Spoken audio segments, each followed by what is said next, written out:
Moving down here to table number 4. This is going to be televised.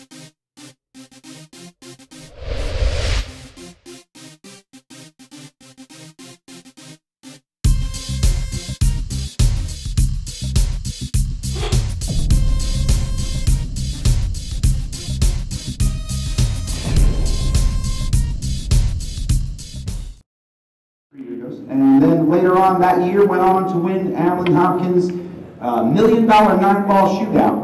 He was Seminole 10-ball player of the year, and he's backed by the Seminole Tribe of Florida. He owns his own cues called Concept Cues. Capone Billiards is his backer. Please put your hands together, Mr. Corey Deuel.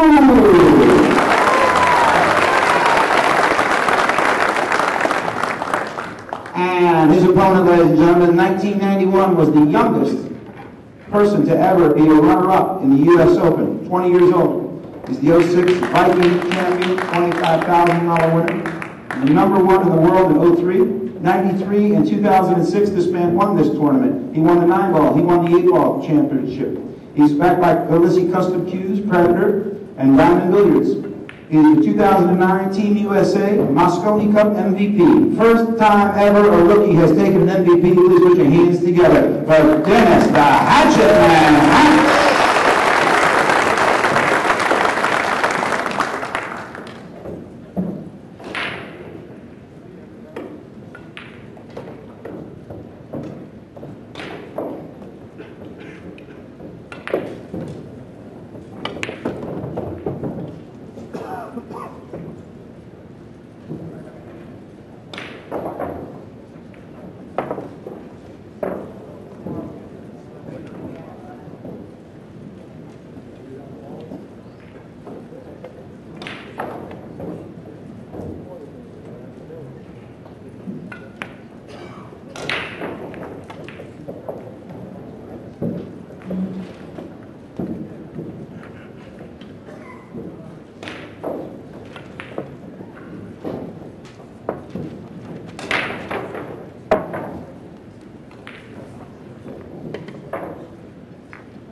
ladies and gentlemen. Big round of applause for Mr. Barton. Thank you, Mr. Barton, 2017 and 2014. Mike will be moving into the next round.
Again, ladies and gentlemen, help me welcome the players in this 130 round. Down here on table number 5, this man is the Maryland State 10-ball champion, 9-ball champion, 8-ball champion, Maryland State 9-ball bar table champion, and former Maryland State straight pool champion, and former player of the year on the Joust Tour and Planet Pool Tour. Please put your hands together for Ryan Genie Man McCree.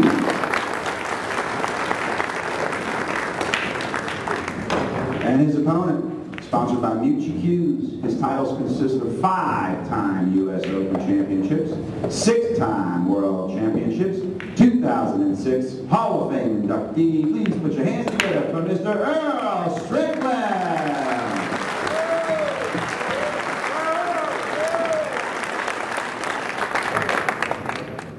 Down here on table number 6, ladies and gentlemen. This man is out of Manchester, Tennessee, sponsored by Hustlin' USA. The Vinnie Hughes. In 04-09, he's a 2-time Music City Open Championship. In 05, the Mississippi Open Farmstead Championship. Please put your hands together for Jonathan Pinniger. And also playing on the winner's bracket, ladies and gentlemen. Ranked number 1 in the BCA standings. Turning Stone Classic champion about 5 times. Jay Swanson Memorial winner. 4-time world champion, 11-time player of the year, and recently inducted into the Hall of Fame. Backed by Scorpion Hughes, Marietta Billiard Club, and Bonus Ball. Please put your hands together for the Scorpion, Johnny Archer! Gentlemen, back on the break.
half. He wants to leave a small angle on the 9. He'll play one rail with a little bit of bottom left and spin down for that 10 ball.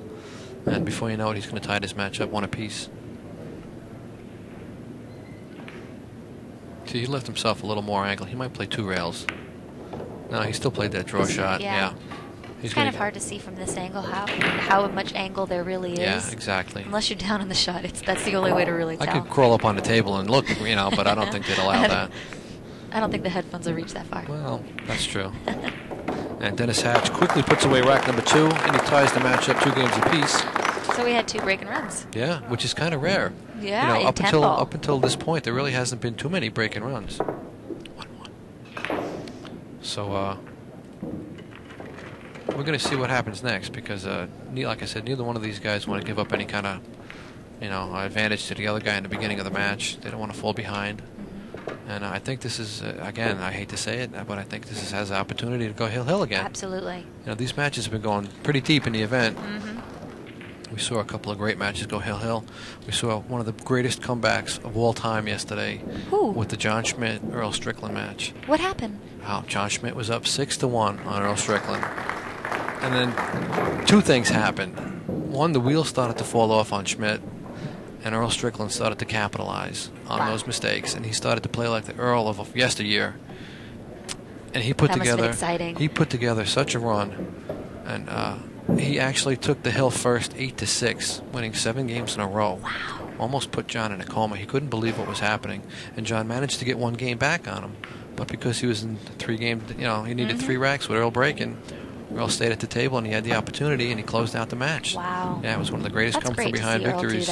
Earl is such a great player. You can't count him out. You can't count him out.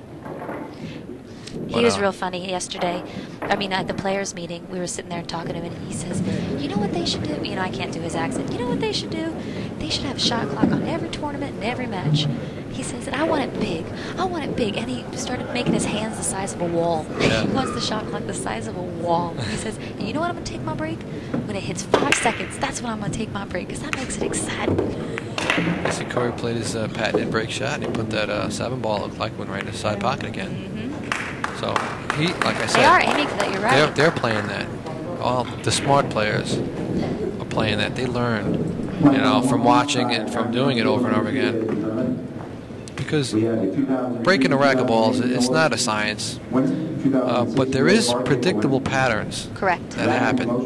And you can place balls in a rack in certain positions, and you can dictate almost where they're going to end up. I mean, barring any unfortunate kisses or collisions. But if you pay attention to that and you rack them accordingly. Yeah, actually, Tony in his pool school, he gives out a handout that basically dissects the 9-ball rack, and he shows you where each ball goes if you hit the 1-ball square. Right. And he sat there and he just racked balls and followed each ball. Yeah. And what direction it went and everything. Absolutely. It can turn into a pattern. You're going to get a predictability of where the balls are going to go. And Corey Deuel just jacked up on a tough shot. That was a really hard shot. He's right on the rail. Diamond tables are notorious for their high rails. Exactly. And it shows very little of the cue ball if you're stuck on the rail. And so that was a very difficult shot for Corey. Yeah. He left a nice thin cut on the 1-ball here. I think Dennis is going to opt to play a bank shot if he goes after the shot. Yeah, with the 2-ball on your bottom rail there, that's going to be... that would be his only option. Well, he can play safe. Except for the safety. Yeah, I mean, if he plays the 1-ball, he's going to bank it in the corner with bottom left and try and drag the cue ball down to where the 5-ball is. Yeah. And see, that's a unique intro to the rules, because in a normal situation, he's going to play a 2-way shot. He's going to go for the bank and leave himself a shot on the 2. If he makes it, great. If he doesn't, he's snookered the guy. But with these rules, if you call a safety and your opponent has to shoot no matter what, unless a ball gets pocketed by accident. Right. But if he calls the 1-ball and he snookers himself, doesn't make the ball, the incoming player has the option of making him shoot again. Exactly. Nullifying a 2-way shot. Exactly. Well, it takes the luck factor out. Because exactly. If you miss a shot that you called and you leave the player safe, why should you be rewarded for your bad play? I agree. And these rules eliminate that. That takes a little getting used to, because like you said, the 2-way shot is a legitimate shot, and it's an aggressive shot that people use. And they agreed that they'll remove that from the situation they're going to give up very little, but they're going to gain so much more. So it might take a little getting used to following these rules, but it does make the pace of play and the progress of play actually more enjoyable too. Absolutely. We play it on Tony Robus's Predator 9-Ball Tour, and I find so much more enjoyment watching the pros play now. Yeah. Because it's so pure. Yeah, exactly. You are watching the purest pool that you can get. Exactly. And right now this rack is proving to be a little more difficult than the first two. Yeah. I mean, Corey did not have a very good shot on the 1 ball, so the break and run option was not as easy. He's just going to follow this up and try and get where the 5 is. Get a little bit past it. He kind of hit this a little weak. Now see, if Dennis were shooting this shot, he would have reach advantage that Corey doesn't have. Yeah, exactly. He would thin it off the left side, like Corey's going to attempt. He's going to bank the 2 and try and get underneath that 5 ball. Oh wow, what a good shot. He hit that like a dream. Yeah. And that's what you have to do. You got to lock the guy up. I know. And he eliminated the kick. He eliminated a lot of kicks. He's only got a 1-rail shot pretty much. He eliminated the jump shot. Yeah. Well, I don't care how good. Well, that shows a separation from the pros and the amateurs. I know that when I'm playing a safe, the majority of the time I'm not locking up. Right. And so you're leaving kicking options, jumping options for your opponent. The pros are so good at locking that ball. Exactly. They freeze that ball up. Now he's only got 1 opportunity to hit that 2. And he hit it very well. He hit it good. Yeah. He hit it good. Unfortunately, it looks like he's going to leave Corey a shot. Yep. So Corey has a good chance here. Everything looks pretty much open. If he can put down the 2 and maintain that decent position on the 3, the 4 ball is near the side pocket. I think once he puts the 3 ball down and gets on that 4, so he played a good shot there. A lot of people would have played it in the corner. I would have. This was the easier shot. I was looking for the 2 ball to go in the corner. Exactly. The shot was easy, but obtaining the position was difficult because you had to draw back a couple of feet. Yeah. He opted to play a much harder shot, cut shot in the side, but naturally the cue ball went around the table to give him easier position. He played a harder shot to obtain an easier position. Yep. And that's what the pros do. It's a clear separation between the 2 classes of players. I mean, the amateurs, they're so scared of moving the cue ball around, and so they'd rather go for the more difficult out because they're fearful of where the cue ball is going to go. The pros know exactly where the cue is going to go. That's just it. The cue ball is going to travel around the table, and actually it travels around a table in a predictable pattern, just based on the geometry of the rails and the angles. And what the pro understands, that a lot of amateurs don't, they don't pay enough attention to it, I think, is that if you follow the natural path of that cue ball as it goes off the rails, you can track it completely around the table. You'll know exactly where it's going to go. Exactly. So if you're afraid of hitting balls or something, you can adjust with spin or speed or a little bit, change the angle a little bit, and you can predict where the cue ball is going to go, and you can let it go around the table like the pros are doing to get that easy position. Exactly.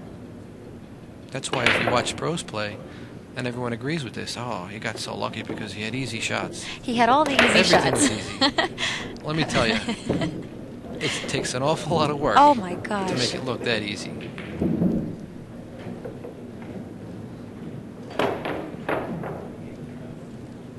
So Corey's got a nice out here. I don't see any problem area at all.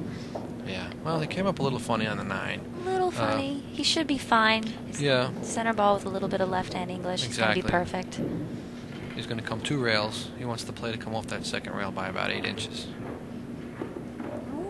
And again, he got a little funny on this one. That 8 inches? Yeah, he probably wanted to come a little bit shorter on that. Yeah, he got another tough angle, but I think Corey will put this down. He's fine. All right. Corey's going to pull ahead a little bit. He's going to take 1 step up on Dennis. He's up 2-1 in this race tonight. Again, we're here watching the Diamond Pro Players 10-Ball Championship, which is the main event here at the Allen Hopkins Super Billiard Expo. And I've been saying it all weekend, if you love pool and you're east of the Mississippi, you need to be here. This is the mecca of pool for the East Coast, this event.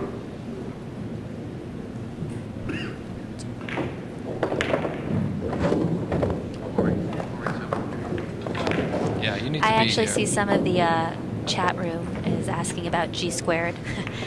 Yes, I am Tony Robles' girlfriend. I also have a blog called Confessions of G Squared, where I write about my pool adventures and dramas. But I'm going to have to read that.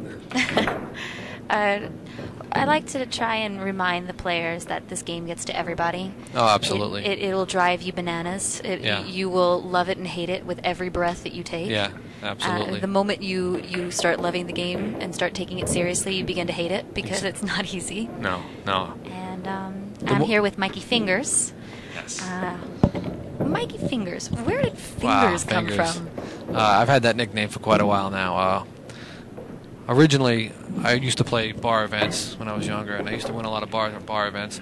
And during that time, I had wrist surgery. Mm-hmm. I actually broke a bone in my wrist, and they had to do a limited wrist fusion.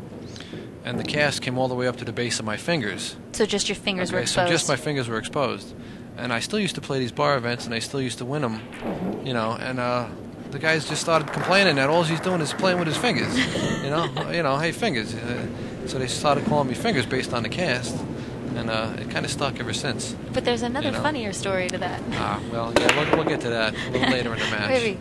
Stay tuned. Yeah, we'll go back and cover that one again. But Dennis made a good break. Fortunately, he didn't put nothing down. And Corey's going to step to the table with a good opportunity right here.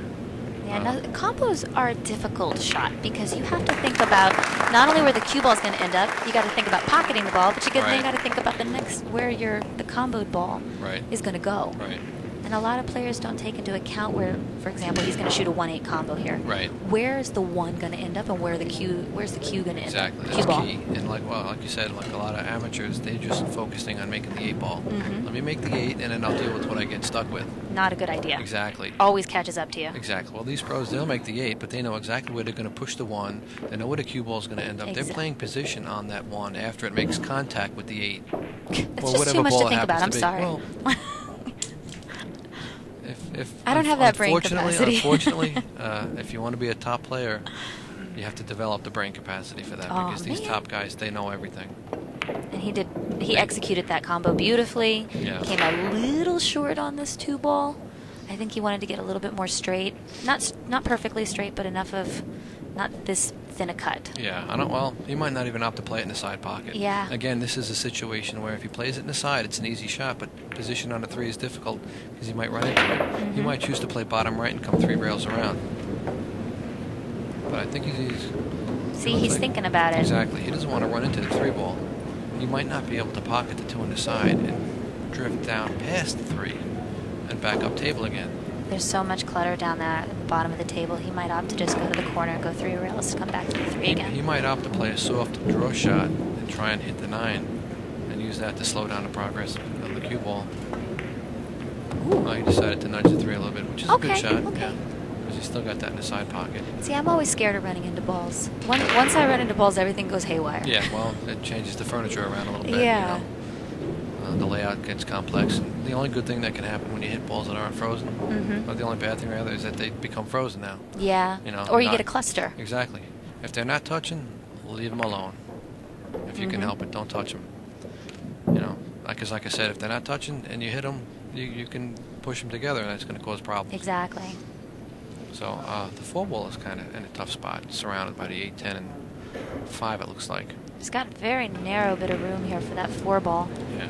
He's going to go forward, a little bit of right-hand spin, and try and get a window position there between that 9 and 5. Wow. Unless he decides to run into the 9, which gives him a good shot right there. That was a good play on his part. Again, he's a little off angle on the 4. He's got a very narrow window here with the 7 ball where it is, because if he runs into the 7, there's a good chance the cue ball will end up in the bottom table or even scratching. Right. I think he's going to play 1 rail. Yeah, drag it over. And come back between the 8 and 10. Drag it right. Oh, good shot. Yeah. Very good shot. All right, now he's in pretty good position right here. He's going to play it in the upper right-hand corner. A little bit of bottom left. Just enough spin so that when he hits the side rail, he's going to drift down towards the 7, give him a better angle on the 7. And again, he doesn't have to stroke this too hard. And Corey, if you know Corey Deuel, he's got the most, it looks like the simplest, basic, effortless stroke. Finesse. When he plays, finesse is absolutely his game. And I mean, that didn't show it right there. Well, he must have played position. It must be the 6 ball right there. I'm sorry, I thought it was the 8. All right, he's got the 6 ball right past the 10.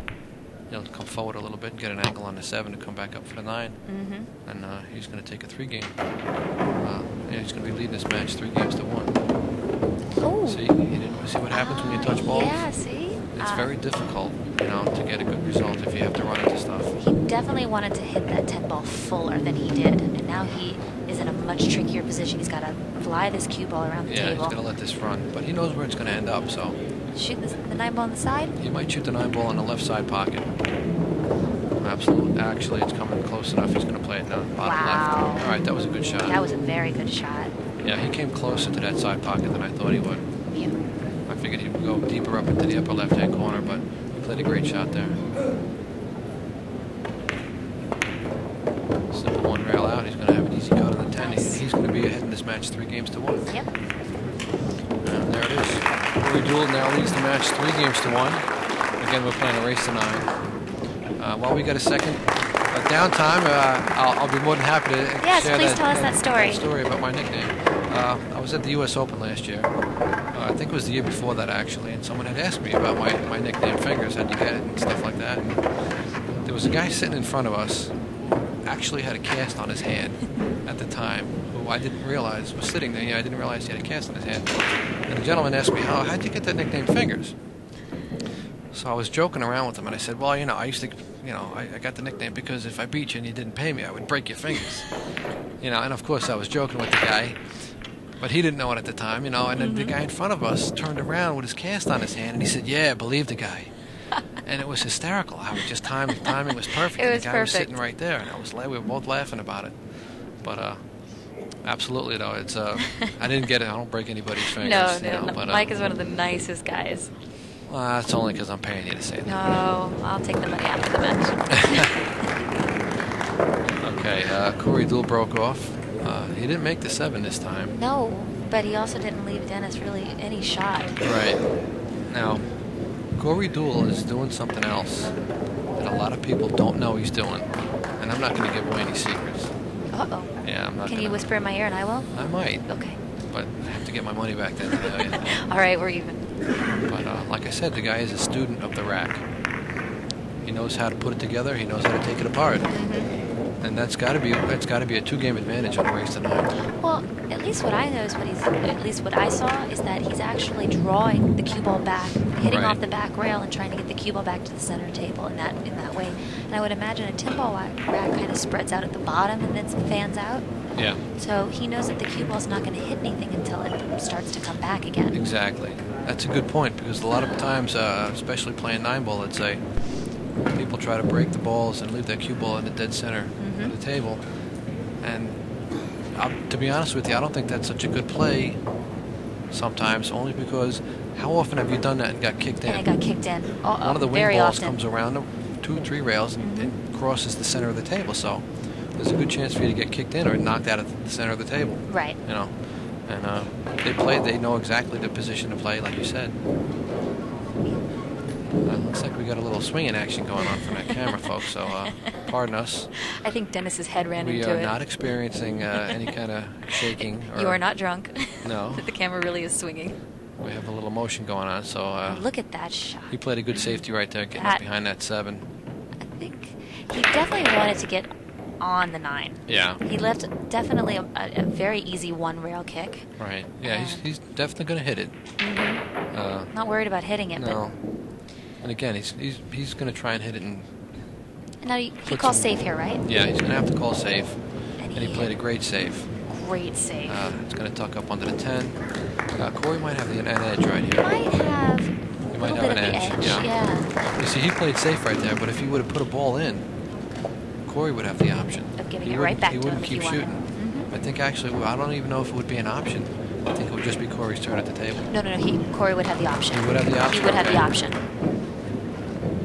In fact, I think Tony Robles and Johnny Archer, their 2 tours are the only tours that play with these rules. No, actually, I think Corey's event... Seminole Tribe? I think so. I think one of the events he runs. I'm not sure, because we had to get clearance from the Seminole Tribe to use those rules for our Seminole Championship in September. You might be right. I'm not sure. Well, no, I could be wrong, too. I mean, I've been wrong more than once. It doesn't happen often, but... No, I could absolutely be misjudged right here, but I thought Corey was incorporating those rules in his own tour. Maybe it was this year. It might be this year. It might be. It could be new, but because I know last year Tony wanted the Seminole event that we have on the Predator 9-ball tour to have those rules, and they were using our 9-ball rules instead. Right. All right, Corey played it safe, and he left Dennis the ball. He's got a long straight-in shot almost. He got a little bit of an angle. He might hit this firm. Yeah, and try and come out. Perfect. Nice. Play the 2 on the side, roll up, play the 3 on the same side. He wants to try and get straight in so he can roll up, play the 4-ball down the lower left-hand corner after the 3 goes in. I think if he can get on that 4-ball straight after he puts the 3 in right here, so he come up a little short. I think the trouble area is really just the 6-ball. Getting from 4, 5, 6, because that 6-ball's in a really tricky spot. It's right off of the side pocket. Exactly. You see what he's going to do here. The 4-ball does go in the side pocket, so he'll just come down forward a little bit. He's going to come between the 8 and 4, play the 4 on the side, 5 in the corner, and then from there, like you said, he's got to negotiate that 6-ball. Yeah, he's going to probably have to get up top table there and play it down past the side pocket. The only good thing for him actually is that the 7-ball is right there. Exactly. So he'll just have to follow focus it right on pocketing that 6. He won't have to do too much with the cue ball. He could follow it up, or he could even stop it, as long as it's hard to tell right here if it's right on the side pocket. Exactly. Well, he's not going to get dead straight on that 6, I don't think. He's going to do whatever he can to not get dead straight. I think that might have been a little bit more angle than he wanted to. He should be fine. Yeah, so he might have to come. I don't think he's going to play bottom left here. No. That would be an easier shot to make, but harder to obtain position. So he's going to come forward. It looks like he looks like he's coming back. See, that 6-ball might be up further enough. I think it is up a little further. He might not be. He might not get stuck with that point. See, I make the faux pas of calling it the other name. Yeah, well, I've been working real hard not to go there. I call it that. I just like that name better. But yeah, no, he played a great shot there. And a lot of people need to recognize where his cue ball is. His cue ball is in the hole of the center pocket, of the side pocket, so it gives him all of the cue ball. Exactly, he can aim low on it if he needs to. Yeah, the pros play for that particular position of the cue ball. This way, if they have to put a little low on the shot, exactly, they can adjust. They have access to that cue ball, to that area. And while we're talking, Dennis Hatch is getting out pretty good here. He's actually going to come closer and to tying this match up. He's going to be trailing by 1 game. And I think this sends a message to Corey that I'm still here. Yes. You make a mistake, and I'm going to make you pay for it. Exactly. He's not going to let Corey Deuel. He's not going to let Corey Deuel get too far ahead. All right. Well, we're going to take 2 seconds to make a quick commercial break. We'll be right back. Yeah, we'll be right back. Do not go anywhere.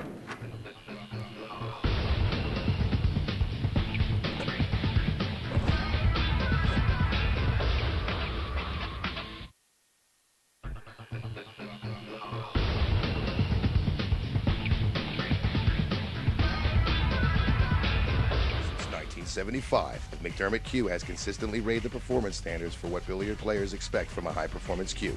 Introducing the highest evolution in shaft technology. Our new G-Core shaft features a triple-layer design which reduces vibration and minimizes shaft distortion. The patented Intimidator iShaft series incorporates a full-length carbon fiber core that results in the most radical consistent shaft on the market, from our ball-breaking big boy shaft to the surgical precise I3 shaft. McDermott Cue. Hardcore performance for hardcore play.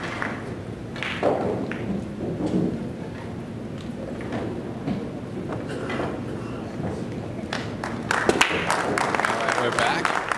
Ooh. Oh, that was an unfortunate couple of kisses right there. Came right back in for that. Yeah, no, that was unfortunate. I think Corey Deuel steps to the table now. Ball in hand. I'm getting him confused because Hatch was wearing a green shirt yesterday, and now Corey is. And yeah. I got them all backwards. I'll just stand them next to each other. Well, that's true. Kind of I can't see how tall they are from this angle. Yeah. Corey has a good opportunity here. Trouble ball would be... Oh. Trouble ball would be the 10-9 if there were going to be any troubles. Yeah, I think he'll just follow the 8-ball on the side and come nicely for the 9-ball in the corner pocket. Yeah, I don't think he played a combo. It doesn't look like it's on. And at that point, there's only one ball to get. Right. If he goes for the combo, it's got to be dead. Yeah. That would be the only reason he'd go there. in the spot right here. He's going to play 2 rails. Try and get access between the 8 and 7. And he's got to pay attention to where he gets on this, because getting on the 5 ball is going to be a little tricky. He might have to play this 2 rails out and get straight in on the rail. He's going to want to get between the 8 and the rail on this next shot.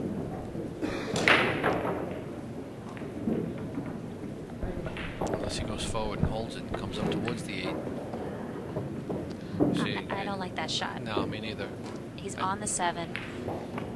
He might have been thinking the table was going to go a little bit faster for him, but still he had to negotiate between the 7 and the 8, and the speed control was really touchy there. Yeah, you see the way I saw it, if he plays 2 rails, left-hand spin, he naturally comes towards the long rail. Right. That's that cone everybody tells me about. Yeah. Wow, that was a great shot. That was a good hit. Whew. He hit that nice. Yeah, he got a little steeper on the 6 than he wanted to. I think I would have a tendency to play this with bottom right, and play the 7 ball in the side pocket. Go 1 rails, almost 2 rails to play the 7 ball in the side pocket. Just like you said. You know, they must be listening to me. You got a mic on there? We're going to have to be a little quieter because he can hear what I'm saying apparently. And he's going to roll this up. Shoot the 8 ball on the side. Yep. He'll play a cut shot on the 8. He might even opt to go 3 rails. Oh, maybe, yeah. I think he's going to play this 3 rails here. Yeah, I think you're right. It's just the cue ball naturally wants to go that way. So, why try to avoid, you know, that actual path? And he knows where the cue ball is going to go. Exactly. He knows right where it's going to go. Good call. Yeah, that was kind of a natural angle for him. He'll just roll this forward, and he's kind of telling Dennis Hatch, hey, I don't care what you do. I'm doing what I do. We may have been buddies on the Moscone Cup, but right now, we're enemies. Exactly. I'm going to go out on a limb here, and I'm going to give Corey Deuel this game. Don't commentary, jinx. Yeah, I did that yesterday once or twice. Corey put that one in confidently. He's now leading this match 4 games to 2 on a race to 9. And you were involved with the win recently, weren't you? Oh, it wasn't that recently. It was last year at the BCA. Yeah, but it was a good win. It was a very good win. I was pretty happy about it. Why don't you tell our listeners a little bit about what happened? I'm the captain of Kiss of Death, which is the BCA PL Open Team Champions. My girls and I, we won the national championship. National championship. So I was pretty proud of them. My girls and I did a really good job. Oh, well, that's national champion. And how did you manage that? Did you guys play pretty good? Did you get lucky? Was it close? Well, if I were Filipino, I'd say I got lucky, but lucky, I'm not. So we played good. We played really good. We were undefeated throughout the event. Undefeated. We had one team really give us a run for our money, and that was a California team called No One Hate. If you guys are listening out there, No One Hate, you guys were awesome. Great team. I predict they were going to do really well in the Open event they play this year. But I have nearly all my Kiss of Death girls out here for this event. Nice. That's a good one. National undefeated champion. Wow. Well, we'll be playing the Masters this year, so we'll see how that goes. That's going to be really very different round robin format. Right. And we're going to have to, I'm assuming we're going to end up playing a team that we play out of the same homeroom with New York Dolls. So it's kind of hard because you root for them the last 3 years, and so now they're in the same tournament as you. Yeah, it's different. You're enemies now. Well, yeah. I'm the only one that will say, yeah. The rest of Kiss of Death will go, they're enemies. Exactly. But my KOD girls are a little bit more vicious than I am. Well, you got to have that. I know, I'm working on it. You need to have that killer instinct. You know, you got to be vicious and brutal out there. You want something, you have to take it. I can't kill them with kindness? Not on the pool table. Damn. Off the pool table, sure. Not on the pool table. No, that's congratulations, by the way. I mean, that's a good win. It's got to make you feel good. Yeah, it was nice. You know? It was really Kind of put your name out there a little bit. Now people know who you are. Yeah, we actually just recently got a sponsor deal with Poison Cues. Okay. Yeah, they're going to sponsor a web series on the Kiss of Death team, and it's been exciting. Wow. Yeah, that sounds real good. Congratulations. Thank you. We're going to watch Corey Deuel here figure out this safety play. Dennis put him in a pretty good spot here. He does have a 2-wheel kick. And this is again where the rules change the game, because he might go for this kick here, and if he makes makes it great. If he doesn't, it's not a big deal. But now he has to call safe and just hope that the 8-ball's in a safe position. Exactly. Because if he doesn't call safe and he ends up snookering Dennis will say, Corey, You're back in. shoot it again. Let's see what Corey's going to do here. Pretty good shot. Managed to break open the 2 and 4 a little bit. He left Dennis a long shot. And I think that was his intention. Green, or I guess blue for these tables. You know, when you leave a long shot, especially with a combo here, that was very good defensive shot by Corey. Yeah, he played a good shot there. He got fortunate that the 1 and 3 aren't really lined up for a combo. He might play it anyway. It's close enough that he could play it, but again, he's got 7 feet. It's very difficult. Combos are hard in general, yeah. let alone with 7 feet in front of you. Exactly. See, it was so difficult. Even the great Dennis Hatch chose not to play it. And rightfully so. I mean, he played a great safety right there. Great safety. Another 2 inches, and he's tucked up underneath that 2-ball. You know, he's in a lot of trouble right there. Now, I mean, he still has a 1 rail kick at it. He can play either way. He can play. It looks like he can play it a long rail or a short rail. He's going to think about it for a second and decide whichever shot's going to give him the best opportunity. Play the percentages. Exactly, the best chance for him to get safe on this shot. That's what he's looking at. I don't think he's playing to kick it and make it, just based on the position of the 2-ball. Yeah, you have no reward for making this ball. In order to make it, correct me if I'm wrong, but a lot of times in these kick shots, if you're going for the shot, you try to use draw to flatten out the angle. It helps precision. It depends on the angle, yeah, but a lot of times you do that off the rail. It helps create the angle that you need to help pocket the ball. Right, but when you do the draw, now it's going to stop the cue ball.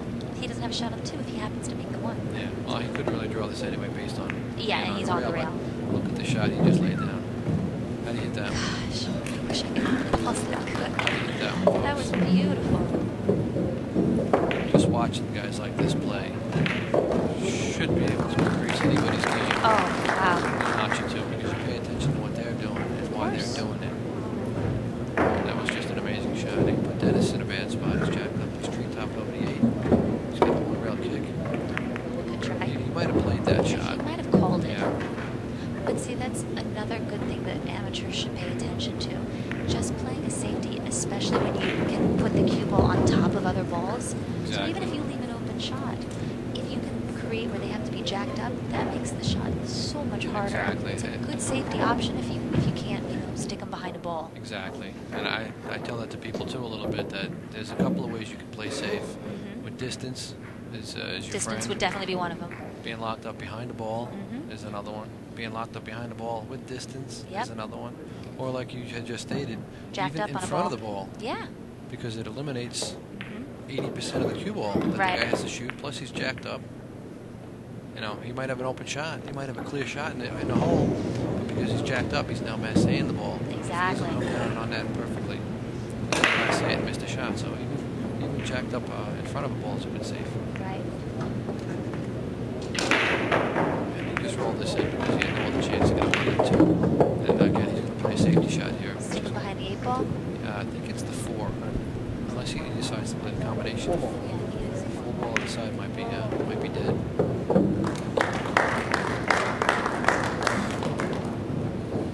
Now he's going to figure out how to hit it. He's going to figure out where the 2-ball is going to go. 2-ball looks like it's going to go towards the center of the table. Great shot. And he's got a good shot now. He knew where it was going to go. He knew where to put the cue ball. So now again, he's in a commanding position right here to take advantage and win another game.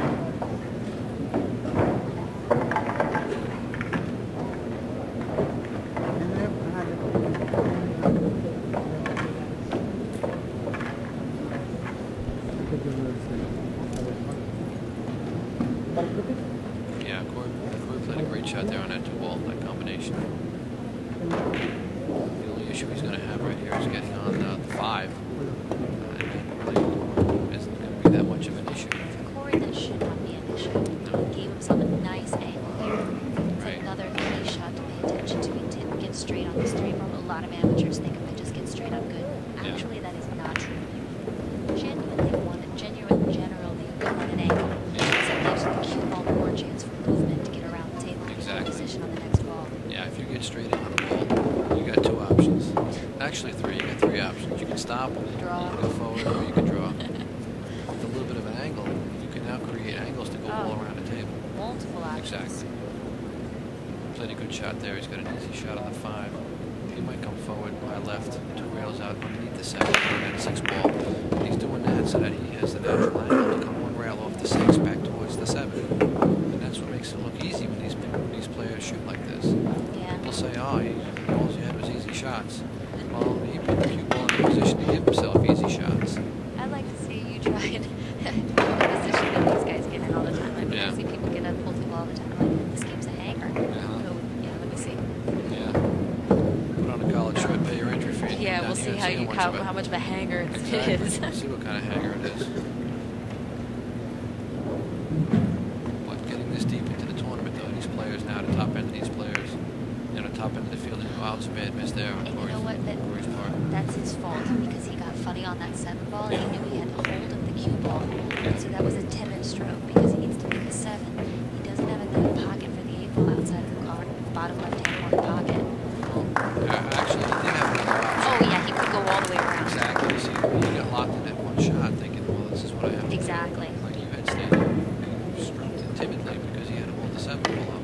If he had decided maybe to play that 4 rails, play the 8 ball up by the 9, where the 9 ball is an inside pocket, he could let his stroke out. Exactly. He would have made the 7 a lot more often. You make that ball more often, and you could obtain that position. But when you stroke the cue ball with a timid or a scared stroke, yeah, it affects your fundamentals. Exactly. It's kind of like a check swing in baseball. Yeah. You're not hitting any home runs with a little check swing in baseball. You need to make solid ball contact. You need to make that full swing, full follow through. You need to let your stroke out. It increases the chances of making that ball. Absolutely. And Dennis Hatch got a little funny right here. He shot that ball pretty fast. I was kind of surprised that he went down because, I mean, the 8 ball you have to negotiate by the 10, even though I'm sure it clears the pocket no problem. The 10 ball is kind of like a mirage when you're shooting past a ball like that so close. And I was kind of surprised he shot that 7 so quickly. It looks like he's stroking it. He might even have a hit here. Wow. That was a great shot. It didn't look like you could even see it. I think he might have jumped over the 9 ball slightly. Probably did a little bit. He got great position on that 9. And again, Dennis Hatch is saying, hey, I'm still here, pal. And I think he's going to ride up on Corey's 4 score. Yeah. Score number 3. Absolutely. Dennis ain't going quietly. No. As he never will. No. Dennis doesn't have the heart to go quietly into the night. Dennis has been doing it for a long time, I think. And I think it's great, too, that he's actually starting to step out to the forefront of these great players into a position that he rightfully deserves to be out there. Dennis was one of those players that the Northeast knew was phenomenal. Yeah. But he let life constantly get in the way of his talent. That happens. And I think the Moscone Cup was kind of like his second chance to, he said, okay, I got this opportunity. I'm going to live it up for all it's worth. And he's taking full advantage of all of the momentum that's in his court now. Exactly. And it's good to see, too, because he deserves it. I love seeing it. He deserves it. He's a fan favorite everywhere he goes. Well, I mean, you see a moonshine balance. Huge ex-boxer, phenomenal pool player, and he's sitting there crying in an interview because he means that much to him. That shows so much heart. I love that. Yeah. He really deserved that, too. He the did. MVP. He was voted on the team by a public vote, which he rightfully deserved, and he was voted MVP by a public vote, I think, of the players. Tell me that isn't just fire. I think Dennis is going to be on that team for a couple of years to come. I think he should be. He was the life. Yeah. He was the lifeline. I think what's going to happen is now that event kind of sparked a resurgence in his love for the game and his passion for the game. So I think you're going to start seeing him a lot more. Well, and I hope players like him do stay on the Moscone Cup. I just recently wrote an entry about media and pool and the mainstream, and people like him are fun to watch. He's exciting. He just has this fire about him, and people want to see that. They want to see that life. Exactly. Pool can be quite boring, You just watching people It hot balls all the time. it can be monotonous. And he was making screams, roars about him. Yeah. He made a ball on that break. Unfortunately, he got stuck behind the 6. He's going to. Where do you push? Well, I'm going to tell you where he's going to push. He's either going to push to a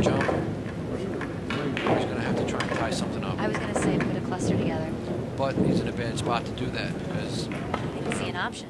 yeah, exactly. The only option he has really, he might be able to play the 7-ball, a couple of rails to tie up in there. Maybe thin the 6 and go for the jump shot, like you said. And if he does that, he's going to draw back a little bit. He's going to put a little distance. You see what he's doing? He's gauging right now for a jump. But the only bad thing is that Corey jumps too. You know, Corey jumps real good. I wonder if he knows how good Corey jumps. Exactly. And the position of the 2-ball indicates that, you know, he can play the jump shot. And if he can hit square in the face, he'll have a shot on the 3 in the side. So, I mean, talk about talent. Being able to jump a ball with purpose on the cue ball, whether it's stick it there, draw back. I've seen players jump the ball and draw the ball back. I mean, that's hard. Oh, he's actually being aggressive right here, and he's going to go Very for the hit. aggressive. He feels that after he makes contact, that was the only thing that could have sunk him right there. Because if he made hit the 2-ball, even if he hit the 4-ball, he could stay there for a shot on the 3. So that was an aggressive shot on his part. I think so, yeah. From where he was, he had no other chance. He had no other option, I think. I think anything else was going to be a sellout anyway. Exactly. If he plays the jump shot, Corey's going to play it. So he played a great shot. And unfortunately, he hit it square. Yeah. You know, and he got over the rails, and it spun right in on him. It's a very good attempt. Yeah. But Corey pretty much has an easy layout right here. And we might take a second here to read the chat and see if anyone out there's got any questions they want to ask us. Will any of the women's matches be on the stream, do you know? I think so. I think they're playing at 3:30. 3:30? Yeah. I have a 16-player women's event that's going on here. Yeah, they're going to have I think it's an invitational pro event. That ought to be fun to watch. Yeah, you're going to have a lot of your Northeast girls playing in the event. We've got some players from Colorado, Canada. I think they have a Floridian in there. Probably. Yeah. But, you know, it's good to mix it up a little bit. You know, you're going to see the best men players in the world. And now you get a chance to watch some of the best women players. You know, and that makes it fun, too, because there are a lot of guys out there who want to see the women players. Yeah, a lot of men say that they enjoy watching the women players for whatever reason. Well, they ain't bad to look at. No. To be honest with you. It's a good shot. Yeah, he played a good shot there. Nice shot. See, Dennis now getting to the middle of that set. Yeah, he's got to step it up here a little bit. I mean, he can't answer Corey's win with the win of his own. He has to step it up and win 2 matches, 2 games every game that Corey wins, because he's at a point in the match where if he goes rack for rack, Dennis has got to. He's going to be behind in a minute here, 2 games. Yep. And I think Dennis goes for that 2-ball that he tried to kick at also, because it's a momentum changer in a way. Like a big shot like that, if he successfully produces that pocket, he's going to actually change momentum. Sure. So I can understand a lot of players will go for a gutsy shot in order to do that. Right. So Corey just took that rack and he's now leading 5-3. Had Dennis made the 2 and got out, now it's 4 apiece. Of course. And with the options, it really was the only option he had. Right. And again, at this point in the match, you know, 4 apiece. Big difference. Huge difference. Huge difference at 5-3. Of course. So and don't count Dennis out, though. No. Not even close. I mean, Corey, they both started out so strong with the break. Last couple of breaks, they haven't really seen a lot of good rolls. Right. They haven't had a clean shot at the 1 ball or the next ball. So we'll see how Mr. Deuel breaks. Yeah, well, we got a quick second. I want to give a shout out to one of our latest sponsors. It's billiardcommunity.com. And it's new to me. I haven't experienced them yet, but I understand that it's kind of like the Facebook of pool. Yeah, definitely. So if you guys are into Facebook, which I think everybody is. Everybody's on Facebook, except for me. I haven't got on there yet. My fingers holding out. I'm holding out. I got so many other things that I'm doing. To get back on the computer and stuff and on Facebook. Ooh. Yeah, another unfortunate case. Now, Mr. Hatch. Exactly. Here is your opportunity. You have no balls clustered up. Right. Say, I can't tell if that's the 4 ball. I don't see any problems here. 5. Well, no, the only difficulty really is going to be getting from the 4 to the 5. With the 3 ball right there, you have a clean lineup for that. But still not difficult per se. But that would be the trouble area. Exactly. that's going to be the transition that might cause trouble for him. Is getting on that 4-ball so he can get to the 5. Again, making the 4-ball is not going to be a problem. And a lot of amateurs just play to make the ball. Right. And deal with what they get left with. Right. These pros, they don't just make the ball. No, there's a purpose behind it. Exactly. They're not going to deal with what they get left with because they're purposely going to leave themselves in a position to get past that. And Dennis just did an interesting stuff that I'd like to point out. When he shot that 1 ball, he shot to come off of the rail. I see a lot of players that try and point that 1 ball and they get stuck on the rail. Right. Tony always tells me, if you want a particular position, aim for the rail. Exactly. Aim to come off of the rail. It's a lot easier to gauge the speed of your cue ball if you're coming off of the rail. Right. Even though Dennis did get stuck on top of that 7 ball, it was an easy enough shot on the 2 ball, so he'll be fine. Right. But he did aim to come off of that rail intentionally. Now he's going to play this 1 rail. He's going to come up between the 4 and 6. And he wants to stay on the left side of that 4 ball. And what I mean by that is if you draw a line through the object ball into that corner pocket, while you're looking at it into the corner pocket, he wants to stay on the left-hand side of that line, so that when he pockets the object ball, the 4 ball, he'll have a natural angle to bring the cue ball up the table towards the 5. Exactly. Well, all right, he plays for the side pocket. I don't know that he did. Yeah, I actually think he absolutely plays for that side pocket just based on his position and speed he hit it with. You think so? Yeah, Dennis kind of gave a little motion, like. Okay. He was hoping to get a little bit more of an angle maybe. Now he has to force it a bit. So he had to hit that one pretty hard. He played a great shot there to come up. Yeah. To come up and get to that 5. You can see the position on the 5 ball that he had to actually force that cue ball to where it is because he got a little funny on the 4 ball. He got straighter on the 4, and that's what he was concerned about. Right. But now he's got a much thinner cut on the 5. He doesn't want to run in to the 10. He might play this with left-hand spin and come 2 rails underneath the 7. Nice. Wow. There's How did I get knocked out of the tournament? I'm playing great. Well, when you were playing Chris Bartram, it was neck and neck. I was watching. Yeah, I had him 7-6 at one point. Neither one of us were playing good, but I just needed to get that one extra. Right. One extra roll or one extra, opportunity. Momentum changer. Exactly. I needed something to just push me over that 7 game, and get on the hill, but I couldn't do it. And no shame losing to Chris Bartram. Of course man. not. The guy's a monster. Tony lost to him. Yeah. Chris Bartram is actually who knocked Tony out of the tournament. And he knocks a lot of people out of and tournaments. that's. Chris does. Yeah, I know. Getting back to the match. Dennis doesn't want to be in this position because I don't think the 8 goes past the 10. I don't think so either. It doesn't go past the 9 either. What he's going to have to do, he might play 1 rail, spin down, unless the 8 goes. I mean, from this angle, I can't tell if it goes. It might, though. He doesn't look too concerned. He'll probably just force it to the rail, a little bit of right-hand spin. But you can tell it's a touch shot with how, the time that he's taken. See, he looks like he's going to draw this one south of the 8. Yeah. Yeah, side decided pocket. to play it in a different pocket. And beautifully done. Yeah, I think he hit that one pretty good. Yeah, he's perfect here. I think he's just going to roll this forward. Shoot the 9. No, he's going to draw at 1 rail. Yeah, good shot. And this is another one of those shots that I watch a lot of amateurs, and they actually will try and, follow it up with inside sometimes, and they get straight on the 10, or they don't come around enough. Right.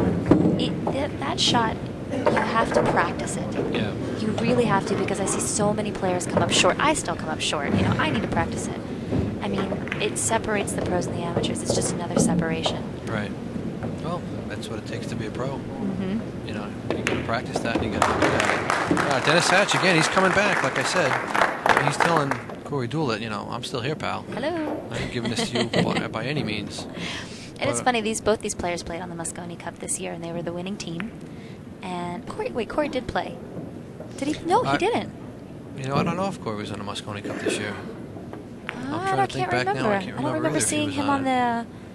Does our chat room know if Anybody Corey out there was on remember if Corey was on the Mosconi Cup this year?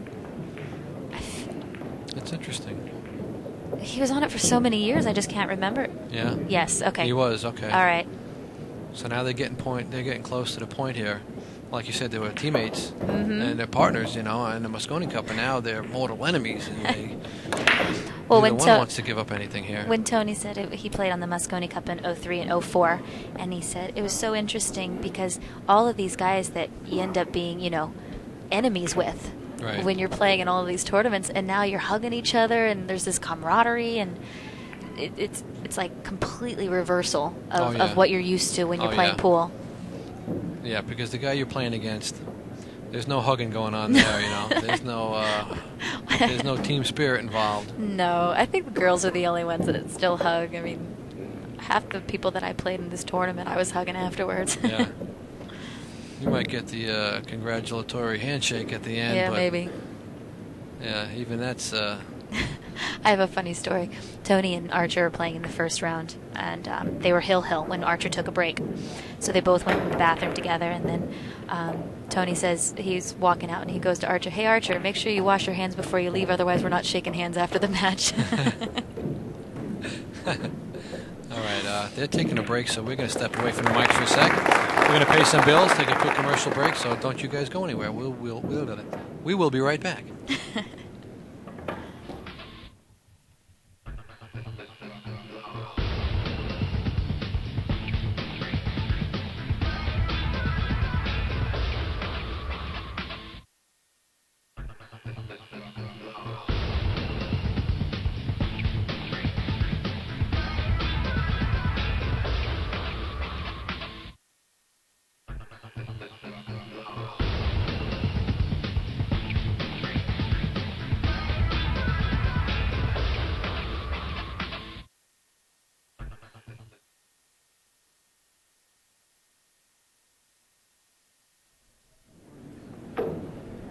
All right, we're back.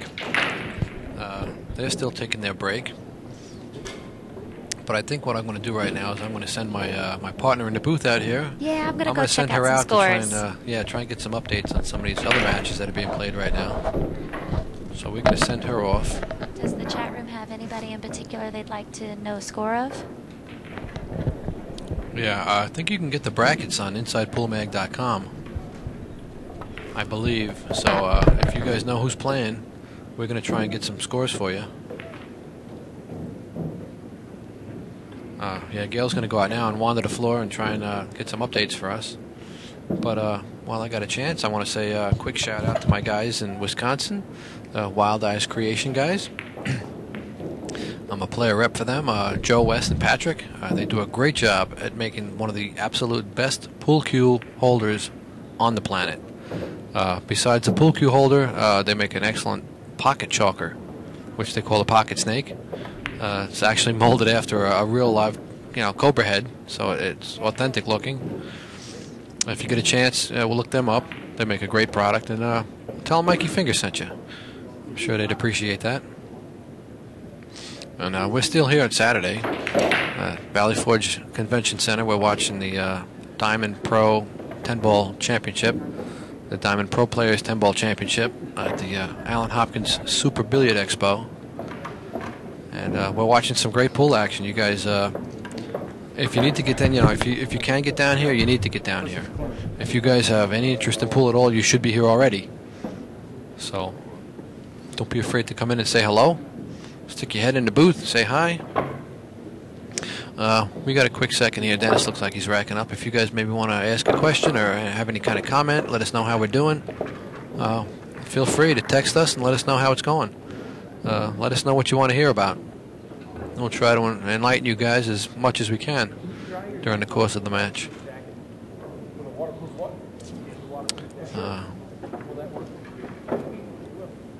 Right now, it's Dennis Hatches at the rack. He's going to break open this one. Sharpshooter 29, who is your favorite? I'm not sure if you're talking to us. But my favorite, I don't really have a favorite just yet. There's still a handful of guys who can take this down. Mike Duchesne just put an impressive matchup on Ralph Eckert of Germany.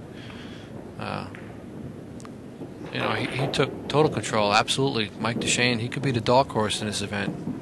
But you can't count out the rest of the players. I mean, everybody's doing a good job trying to, fight for that title.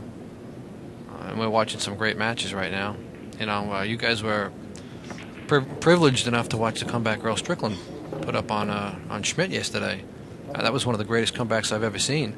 Being down 6-1, you know, Schmidt was playing great, and Earl Strickland came back, and he actually got on the hill first, 8-6. Strickland came back and got one more game, but you know, Earl just put him away at the end. And all right, Dennis broke off on that one. Didn't make anything, but he left Corey kind of hooked. I think he's blocked by the 8. I don't think he can see the left-hand side of this one ball, so he's got to probably play it safe. And again, this is a situation where Corey might look to tie something up with his push. He could push the 3 ball over onto the 5, for example, and leave Dennis a tough cut on the 1, or maybe leave him a kick shot or a jump or something. But if he ties something up and Dennis does get to the table, there's no guarantee Dennis is going to run out, because now he has to break something up. He has to take care of some kind of cluster at the table. So if Corey can't figure out where to push, can't figure out where his best option is, he's probably just going to push over a little bit and give him a tough cut shot. But see, he played for a kick shot. I think he's going to spin this one rail under the 8 and try and spin into the 1, knocking it up table, trying to drift the cue ball over behind the. He'll have the 9, 10, 7, and 6 hopefully to block him with, unless Dennis comes to the table and does that same shot, plays that same shot. Or he can thin it off the other side of the 1 and push the 1 ball over towards that side. There's a couple options he's got right here. But yeah, we got unfortunate that he hit the 9 ball full in the face. It stopped the 1. It's going to give Dennis a look on that 1 ball. He's got a cut in the side, and he's going to figure out the pattern first, I think, before he plays something here. But we got a second or two before he executes, so I'm going to ask Gail. Gail just came back in the booth. I have all of your answers for you. We're going to run down some of the matches that are outside being played right now. This is courtesy of Jeff Conway and Ray Rodriguez, who are keeping scores for us out there. Oh, thank you very much, guys. I have Mike Deshane in the lead against Sean Wilkie, 6-5. Rodney Morris is leading Joey Testa, 6-3. Archer and Pinniger are tied at 2-2 apiece. Strickland's ahead of Ryan McCreesh, 7-3. Davis and Manalo are tied at 3. Van Boning is leading Putnam 7-2, and Thorsten's leading Lapina 6-3. Wow! Now that's still winner's side action. Yeah, I'm not mistaken. I'm not sure. That's also. No, actually, it's not. I'm sorry. Well, it can't all be winner's side. Yeah. Some of it, I believe, is still winner's side. They're getting down to the business end, so there's not 8 matches on the winner's side anymore. So they're playing some loser side matches too. No problem, Bandit. But looks like there's a lot of tough competition out there. Strickland's putting up a good fight. I love seeing Strickland coming back like that. Man, it would be something if he came back and maybe got to the finals of this event and they even won it. But the crazy thing is, you know what name is missing from here? I never would have thought was missing. Mikey Fingers. I love it. I love it. Besides Mikey Fingers, Mika Immonen. George Sansucci knocked out Mika. What? Yeah. Unbelievable. Well, everyone expects Mika to play lights out because he has been for the last year and a half, 2 years. The guy is a phenomenal player, but that's pool. You know, he got on a good run, he got on a hot streak, and he dominated. Last year, he dominated completely. He dominated the entire globe, is what Mika did last year. I know, it was he won incredible. events all over the place. But now he comes to an event like this. You got to remember, he's playing 64 other hungry players. Exactly. You know, it's tough to get on top of that hill. It's even tougher to stay on top because now everyone's knocking at his door. Well, everybody brings their A game for him. Bringing it, exactly. He's got to defend the entire world now. Exactly. Because he's number 1. And they're all gunning for him, so it's tough to win event. It's tough to win an event like that. Very, very difficult to stay on top. Absolutely. There's so much talent everywhere. Right. I mean, Mika's such a talented guy on the pool table. He absolutely is going to win something else. No, of course. He might hit a dry patch. He might not win anything this year. Well, he was on a dry streak from 2002 all the way to 2008. Right. I think 2008 was the first big win he had was the U.S. Open. Right. And then he went on a tear. Exactly. And, you know, everybody goes through their, you know, highs and lows. Exactly. I'm sure Mika's going to be fine. Yeah, oh yeah. There's no quitting that guy either, you know. He might not win everything, but he'll be playing everything, you know. And Dennis has got a good chance right here. Gonna try and pull back another rack on Corey Deuel, rather. I'm sorry. Sharpshooter, I'll try to keep an eye on that Deshane match for him. And if Hatch can put this rack away, he's going to tie the match up. Good. And this is big right now because they're past the hump, so to speak. You know, they're going downhill now. And they're getting close to that finish line, and you can't make a mistake at this point. You can't give up something. You can't make any mental errors at this point of the match. No room for error here. Now Dennis kind of left himself a little funny right here.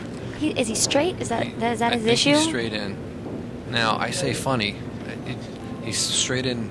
Except that's what we're talking about. How could that be funny? But he doesn't care about being straight in. He wants position to get to the next ball. And he created a good shot right there for himself by nudging that 9-ball out. He cheated the pocket a little bit and got position. Now he's got position on the 5. And this is one of those tricky shots again for the amateurs. Yeah. This shot, it's always, at least for me, especially when I was beginning to play, am I going to scratch here? Am I not going to scratch here? Right. And this is just a shot you have to keep practicing. Yeah, you got to practice over and over and over again. And he might have hit that a little too hard. No, it stopped good he for him. stopped That's just perfect. in time. Yeah. And again, I'm not going to say he's left himself funny. He's straight in on the 6. But He's just happy he's not on top of it. yeah, he's got a little options. You know, he's got some options here. He could kind of draw it back a little bit. He can punch it sideways and maybe play the 7 in the upper corner where he's standing. It's kind of tough to tell the exact angle he has right here. Right. But And I appreciate that Dennis is taking his time here. You know, he knows that this is a Yeah. very crucial rack right here. he knows it's important. And like I said, he needs to win this one because Right. if Corey wins this, he's up 6-4. Big difference. Big difference. 5 and Yeah, 6 big huge difference. at this level of play in particular. Exactly. You see, he left himself a little difficult on the 7, and he just decides to force that ball, and he plays that shot so well. And he's got good shape on the 8. Not ideal, Right. but from where he left himself, you see, because he was straight in on the 6. Right. But he left himself a good shot on the 8. He played that very well. Probably going to play the 9-ball in that same corner pocket. You might play this and just drift forward and play the 10-ball in that same pocket. Or you could play it hard off the rail. That was a nice shot. Perfect.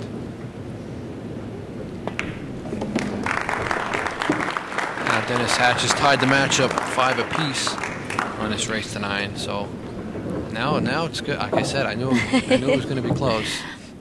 We expected it. Yeah, I had a feeling it was going to be. Do you know what round of the winner's side we are in? Is this to get to the semis?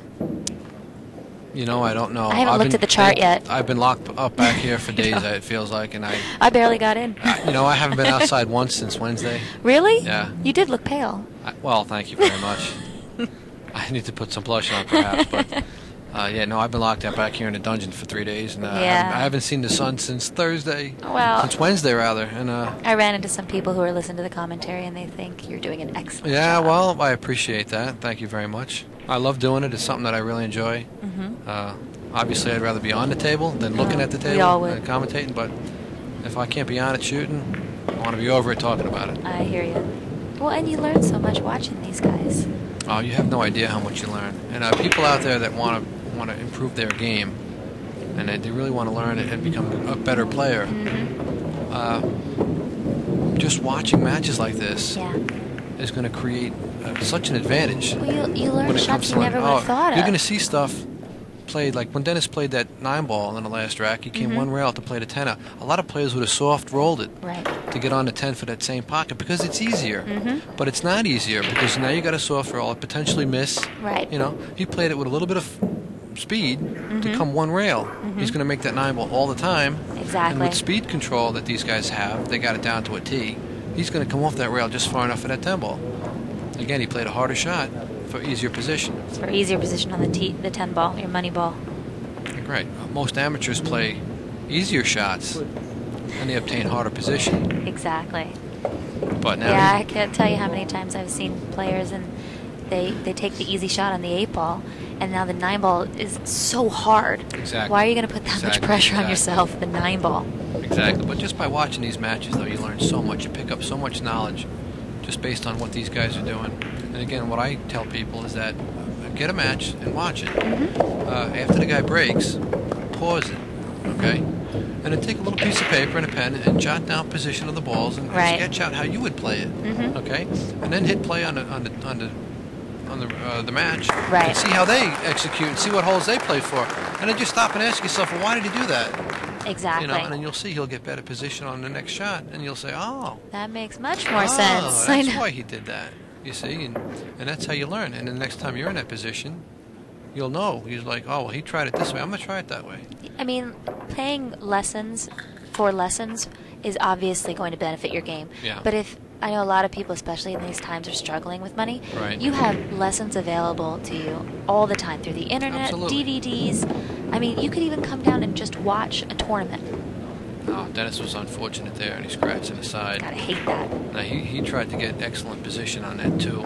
Again, being aggressive. Exactly. And unfortunately, he found gravity, but... Corey's not...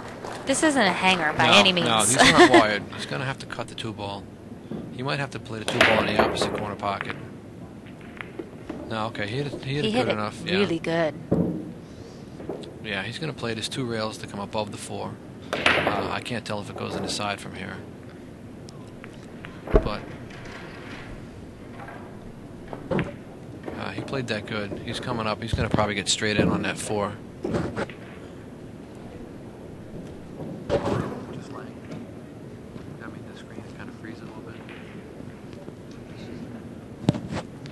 Right, he got pretty good on the 4. Like I said, I can't tell if it plays if you can play that in the side.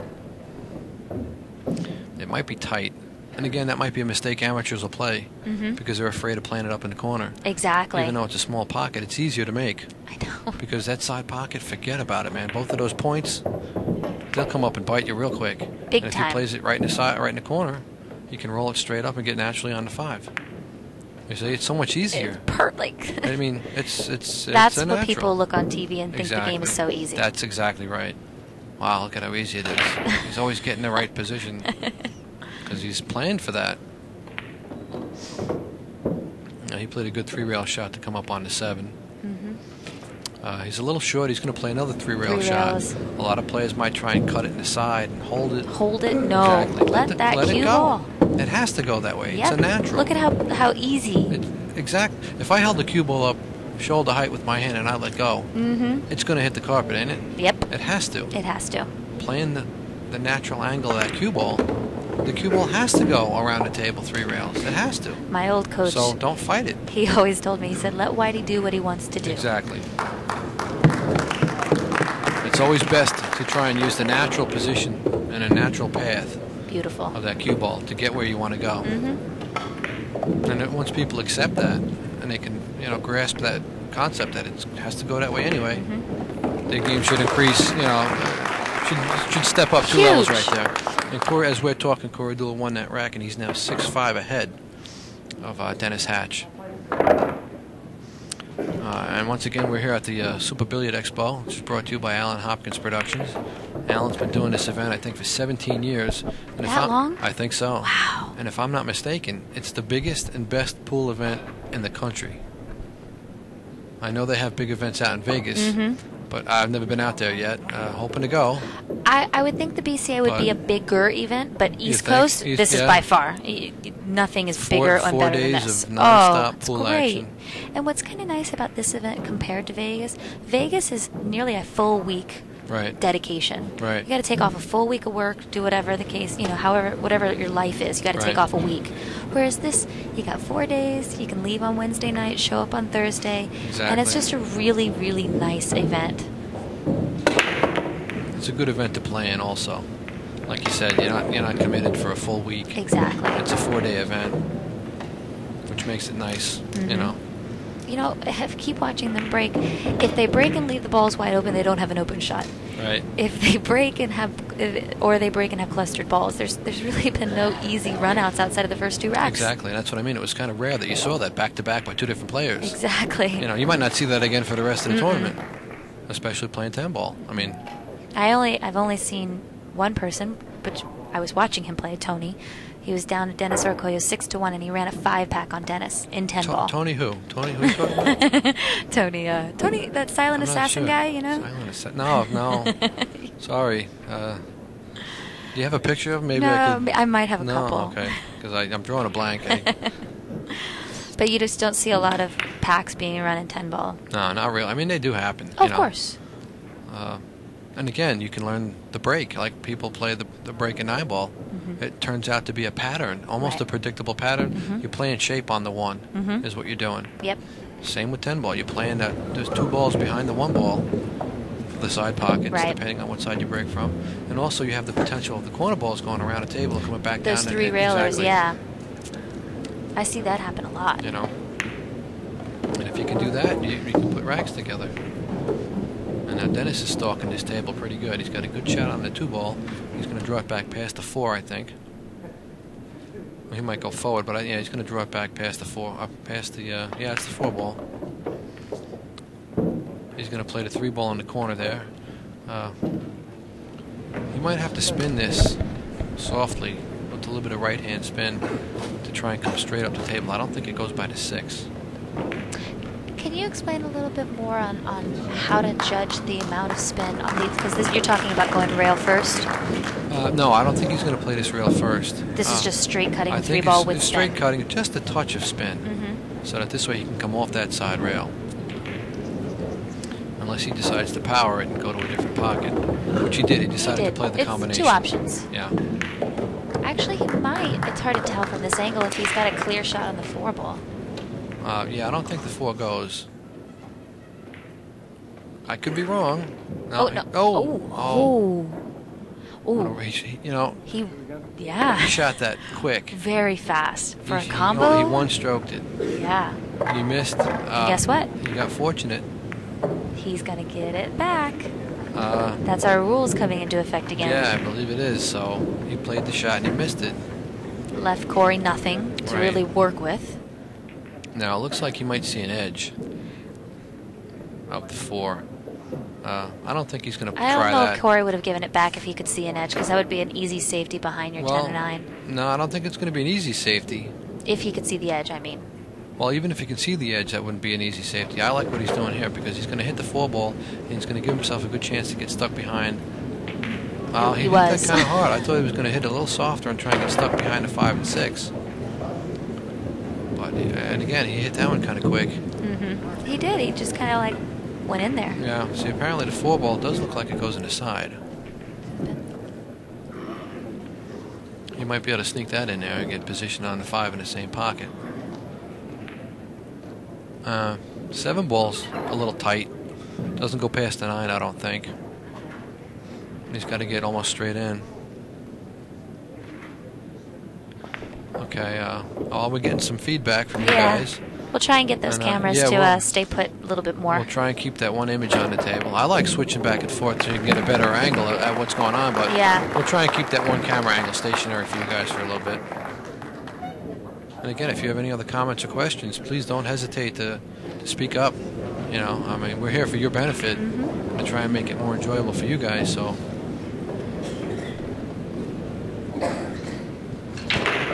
I'm not sure what he's going to do. He might go in the side pocket right here and come forward.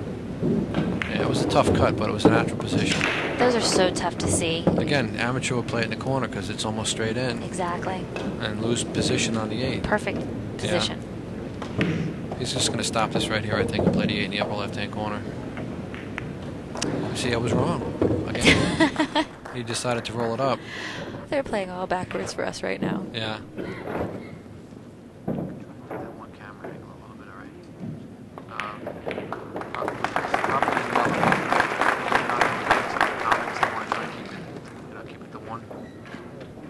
Just so you guys know, when we say amateurs, we're really referring to players that are still trying to learn many of the different shots. So while you might be an amateur that knows this shot, there are plenty of amateurs out there that wouldn't know it. Right. Now, Corey made quick work of that mistake by Hatch. And you see now he's up 2 games, 7-5. He's leading this match. Yeah, and I think, truthfully, the 2 aggressive shots that Dennis took, while I don't disagree with them, they were aggressive, and they just didn't pan out for him. Right. And I think he's breaking right now. And he has to pay attention again because he made that one mental mistake. You'd never guess. You would never think in a million years he'd miss that combination. Let me tell you something. I was playing in the women's event here, and there's a straight-in 6-ball, and I took it for granted. Yeah. I sat there. I mean, you straight don't have to in, finish. I got a Mickey Mouse. You don't have to finish that sentence. And I didn't even look. All I was looking at is shoot low on the cue ball and stop the cue ball. Yeah.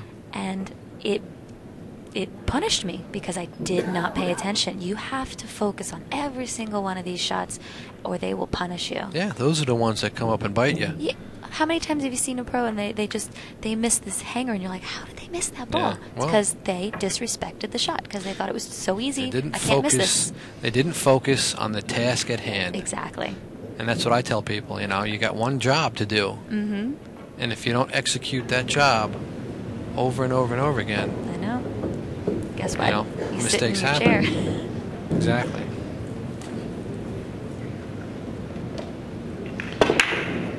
Corey broke that one apparently. I thought Dennis was going to have the break.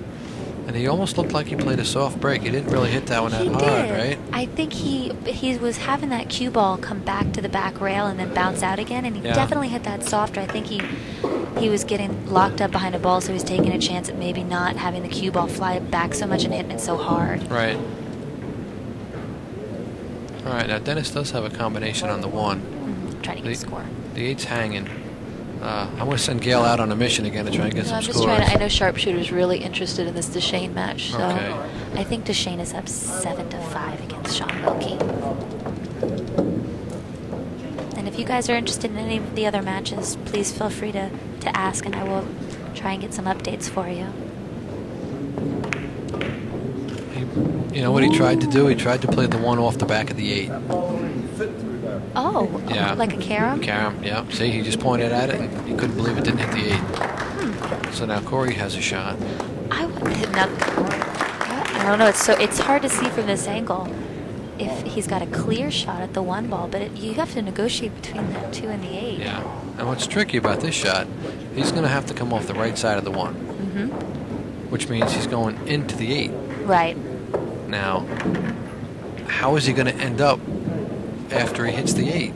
I'm not sure what. You know, they're just looking for some. Apparently, there's a little debris on the field, ladies and gentlemen. Johnny Archer?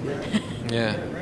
Johnny Archer, please report to table 4. We have some lint that needs removal. Lint, some hair, some specs. Someone dropped a contact lens. Somebody once came up to me and said, you know who would be the best sponsor for Johnny Archer? And I'm like, who? He said, Dustbuster. Dustbuster. I loved it. Now, Corey has to pay attention right here. You think it's an easy shot? Look, he said the ball's hanging right there. It's 2 inches from the pocket. But I guarantee he doesn't just rush into this. Like I said, he's going to come off the right side of the 1. Actually, he's got to watch speed. He can get stuck behind the 8. He gave it back to Dennis. That's how tricky it is. There you go. Exactly. He's going to hit this a little firm, I think. He might want to try and hit off the 8 and stay right there. He's worried about the position after the cue ball makes contact with the 8. Where is the cue ball going to go? That's the difficulty here. See, yeah, he might be trying to just draw it out off the 8 to get back to where he is now, kind of. Wow.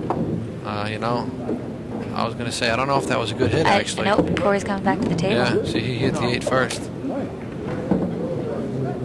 And unfortunately for him, it looked like he hit the 8 first. All right, would you agree with me? To be perfectly honest, he shot it so fast, and I was looking at where the cue ball was going. I wasn't really paying attention to whether it was a good hit or not. Wow. Was the tournament director not standing there? I don't know. I would imagine he would have a bird's eye view of that. I thought they called him over anyway, so yeah. I guess.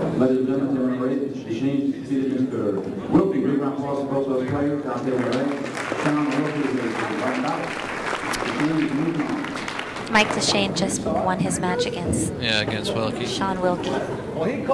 Now, was that winner's side? Yes, I believe Shane. That was winner. Yeah. No, actually it wasn't. No? No. We need a tournament chart back here. Yeah, I think Wilkie lost to Holman yesterday. Oh, he did? Okay. I think he did. I'm not 100% sure. Hey, does our chat room out there maybe have access to those brackets?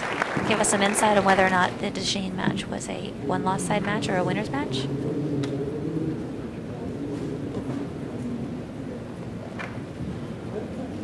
That was a one-loss side match. Yeah, Thanks, that's Beef. what I thought. See, Hatch is shooting his 2-ball right here. He played a good shot.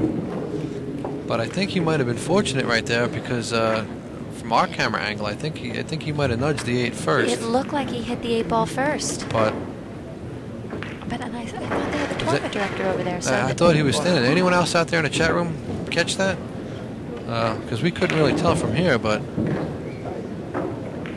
either way, I mean, it's ancient history now, and the tournament goes on. But Hatch might have been beneficial right there. Yeah. You know. And I think he got pretty good on this 3-ball. He's on the rail, which always makes it a little trickier. Yeah. But he should be. Yeah, he played a good shot there. He wants to come up further, though. He's short on this 4-ball. He wanted to be on the other side of the 4 so that he can naturally drift over and play the 5 up table here in the lower left-hand pocket. But Market works at Hatch is bigger than the ref. Good hit. Yeah. That's the referee's a pretty factor. big guy. Yeah, Frank's He's no a big guy. he's no short guy. Wow. Wow. And Dennis tried to play an aggressive shot to get on that 5, and he missed. He made the shot, but he got out of position here. We just heard a ruckus round of applause behind us. It wasn't Earl creating it. No, but actually he did create it because he won his match against Ryan McCreesh. Yep. So Earl's working his way to the business end here. I'm happy for Earl. Yeah. I know he's a controversial player, but you know you still have to give him props for being one of the greatest pool players ever. Oh, absolutely. And Hatch went again. Yeah, he hit it. Aggressive. And he left himself. He left Corey in an awkward spot. He's probably going to roll this up onto the 9. Bank the 5 out of the way. The Deshane Wilkie score, I believe, was 9-5. Deshane winning.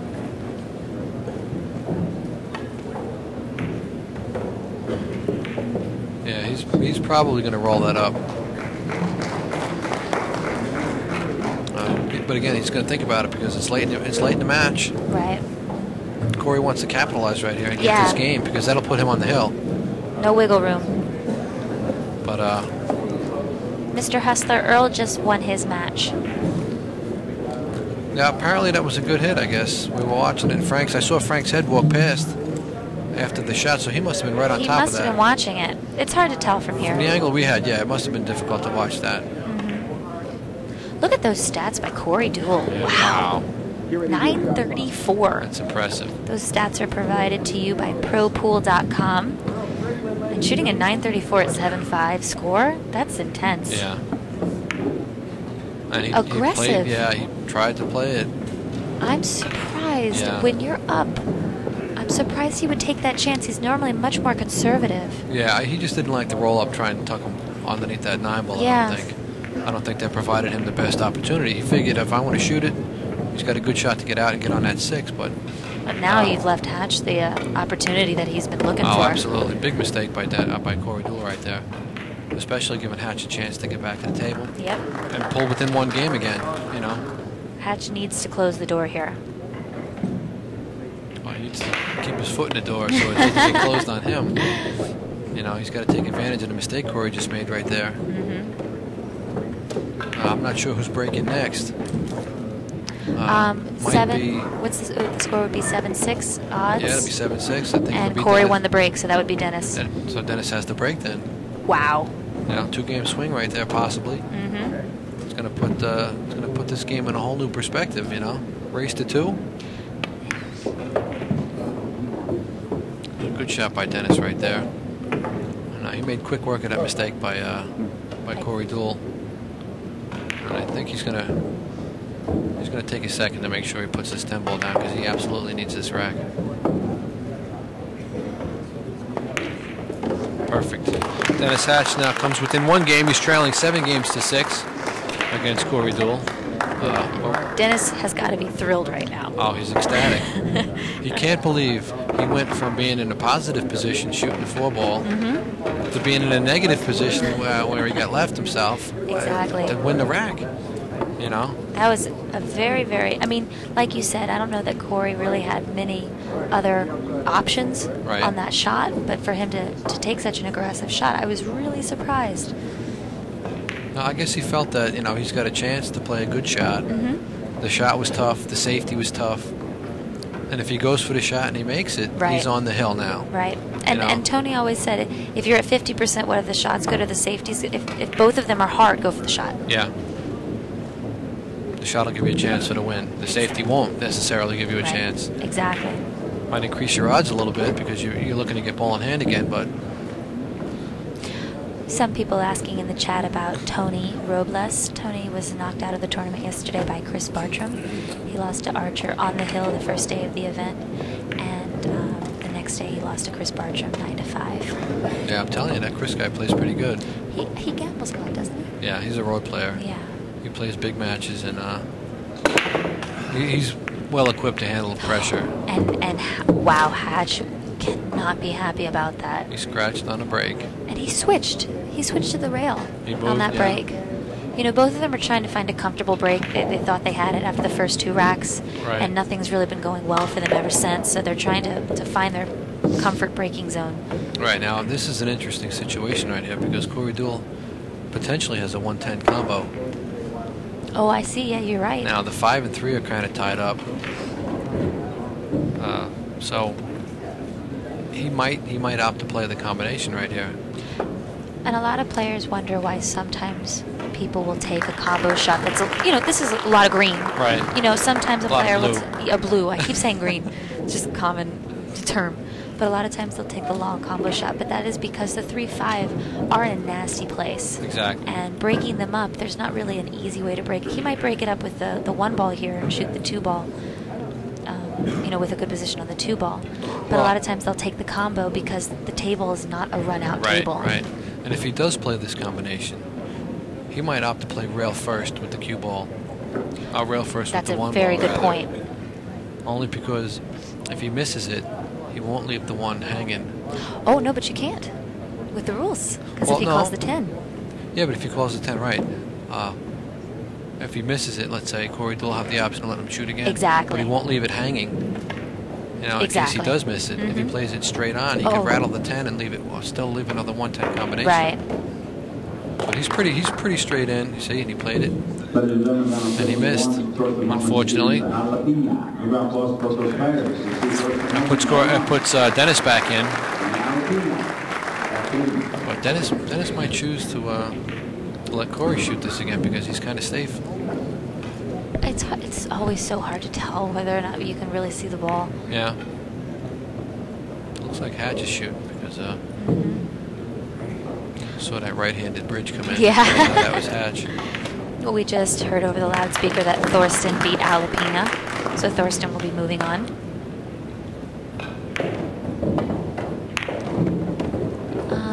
Jaycation, I'll go out and look for that Archer score.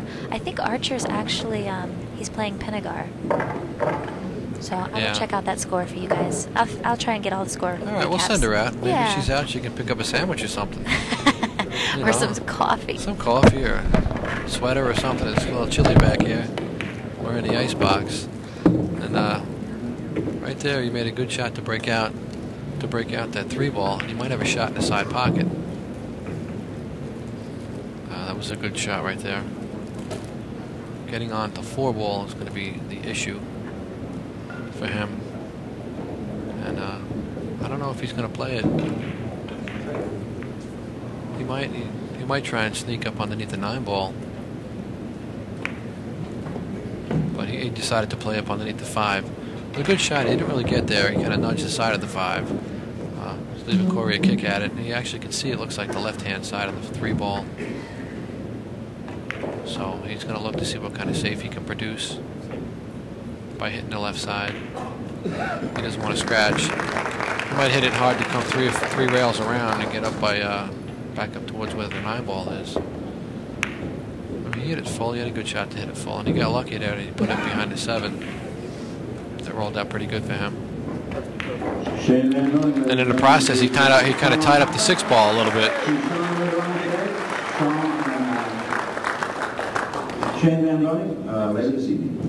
I think we got a match. Shane Van Boning beat Sean Putnam, I believe. That match just ended.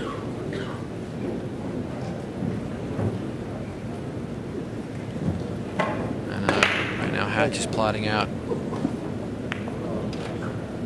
how he's going to hit this 3 ball.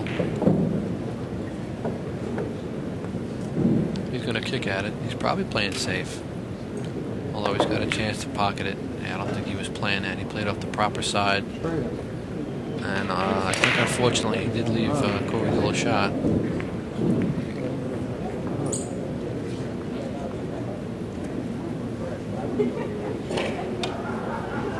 He's just going to probably play a little high ball. Come 1 rail out. Probably play a 4 in the corner to his left.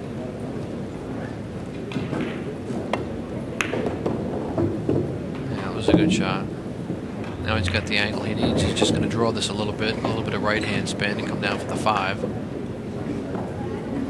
The 6-9 looks like it's an off-angle combination, but it's close enough that he should be able to play it and still maintain control of the 6 ball. And from here, he's going to have to play it that way. I thought maybe he would get lower and spin off the short rail to play the 6 ball up this end of the table, but he's going to play a little right-hand spin and come up and play that 6-9 combination. He's going to try and get right on that rail from here. Or maybe he tried to nudge the 6 out. That's what it looks like he played right there.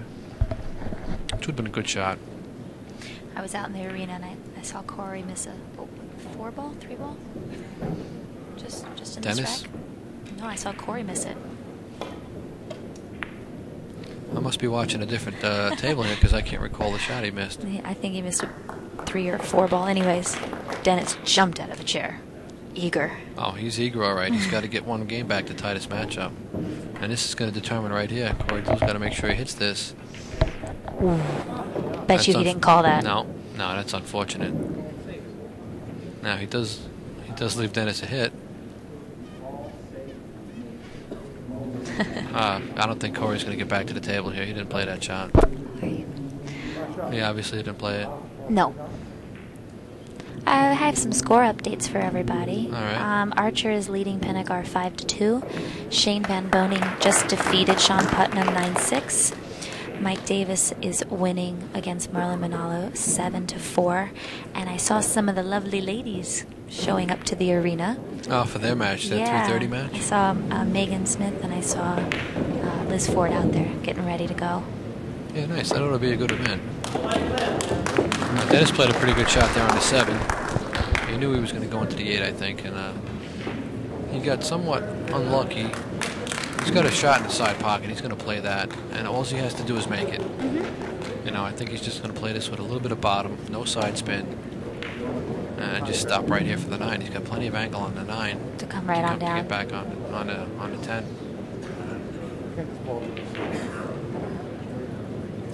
But I got Gamble. I'm not sure who's going to be on the stream next. I think they're still waiting for other matches to finish up before they'll let us know. Right. Usually Frank walks over with the matchup sheet and they get to pick and choose. But well, like I said, I've been locked up back here for it seems like days. It is kind of like, whoa. I see he decided to cut that and he missed. Wow. Again, it was a good shot. You know, it was a hard cut, but it was a good shot he played.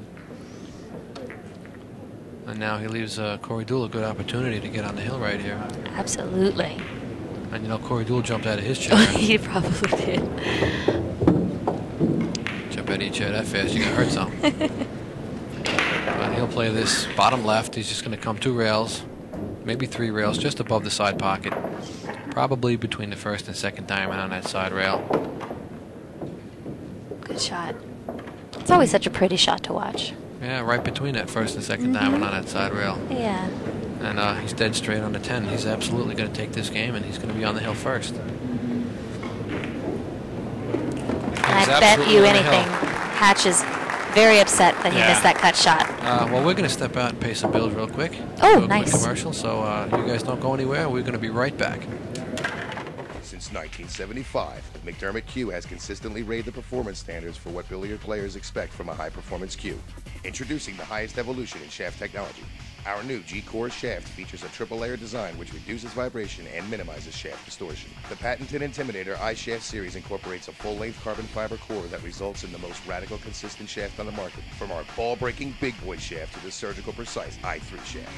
McDermott Cue. Hardcore performance for hardcore players. Since 1975, McDermott Cue has consistently raised the performance standards for what billiard players expect from a high-performance cue. Introducing the highest evolution in shaft technology. Our new G-Core shaft features a triple-layer design which reduces vibration and minimizes shaft distortion. The patented Intimidator iShaft series incorporates a full-length carbon fiber core that results in the most radical consistent shaft on the market, from our ball-breaking big boy shaft to the surgical precise i3 shaft. McDermott Cue. Hardcore performance for hardcore players. All right, we're back. We are in the action here. Corey Deuel is on the hill, leading 8 games to 6. And Hatch right now, he cannot make another mistake. No. He cannot do it. He'll be going. I don't think he's going home. This is, I think, a winner side. It's winner side. Still winner side. He's still got a chance, but he'd much rather be on the winner side than on the one-loss side. It's just gonna. And what I appreciate is that Deuel has really taken his time outside of that 3-ball. He's played very methodically throughout the match, whereas Dennis, I think, took some chances here. Yeah. And they normally pay off for him. Dennis is one of those momentum, players. He plays with his speed, and he just gets comfortable. He gets into a rhythm. And a lot of players that play that way, sometimes it works for them, other days it doesn't. Yeah, you see right here, probably a stop shot. Rolled it up. See, he's still got a little bit of an angle. He's only got to come one rail, a little bit of right-hand spin, and Corey Deuel looks like he's going to take this match right here. There's nothing really tied up for him, and unfortunately, like I said, Dennis had to bring it. He can't keep trailing one game and overcome a guy like Corey Deuel who's not missing. Right. And that's scratching on the break. I actually think Dennis scratched on the break twice in this match. Yeah. That hurts you. Absolutely. And he's going to pay the price right now. And now he's free stroking. That was a free stroke. He's got to go to the left side of the board, unfortunately, and he's got to do battle from there, Mm-hmm.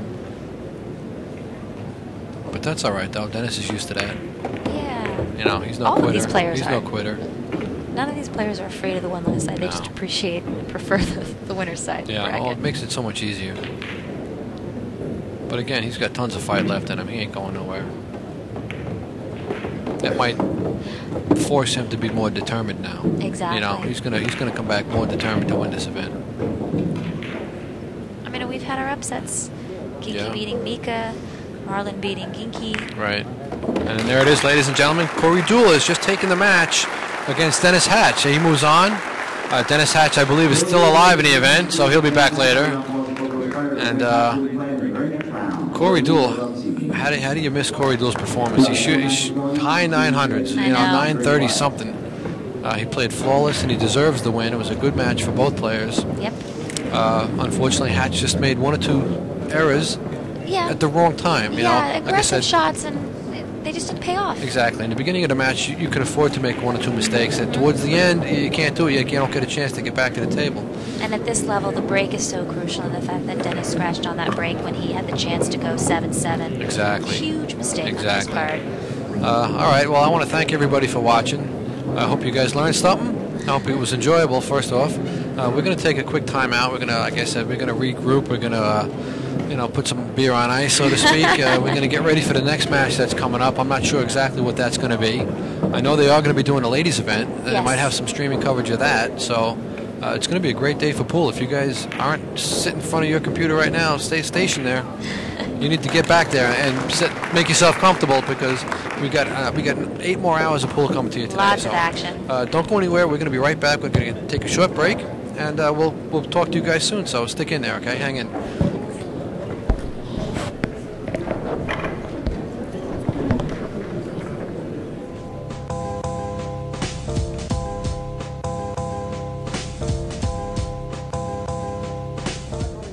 Jason Lynch, the Michigan kid, here at the Super Billiards Expo, and we're here with new power cues. This is not NEU, this is PNEU, standing for pneumatic power. This is extreme billiards gear for the new century. What we're going to do is we're going to show you a few trick shots with it. You can actually shoot pool with this, but we'll let the stick do the talking instead of me. What we're going to do is actually play the 13 in the side pocket, the 6 down the rail in the corner, and the 7 in the opposite corner pocket. And basically all this is pneumatic powered. It's attached to a paintball gun. What we're going to do is cock it back, aim just like we would a normal cue stick, and pull the trigger. 3 balls, 3 pockets, 1 shot. Now, that's a regular pool shot. What we're going to do now is jump one for you. Same shot, opposite side of the table. Cue ball, we're going to jump over the 8 and the 15. This time we're going to play the 5 in the side pocket, the 10 down the rail in the corner, and play the 14 to the opposite corner pocket. Now this takes the jump stroke, so just like in pool, you're going to elevate the back of the cue, okay, and make sure we're cocked back, aim it, and just pull the trigger. Just like that, guys. And we are nice to see this little, we have a victim here in the center of the table. Poor Dr. Easter's coming, so we're going to put him there. Set up 2 racks down here on the table, and we're going to show you basically, I mean, this was an easy jump down here with the 8 and the 15. This is a pretty easy jump, only 1 ball. We're going to get rid of these. Now we're going to jump over our victim, and we're going to play a 2 ball in that corner pocket, the 11 ball in that corner, and the 4 ball back in that corner pocket. So we'll cock the gun again, aim, 11 ball in this corner on a jump shot. Not a problem, and we'll come back here with the 4 ball. Now this is a new power cue. These are available for less than $200. They're a new product on the market. So new power cue here at the Billiards Expo for 2010. Thank you.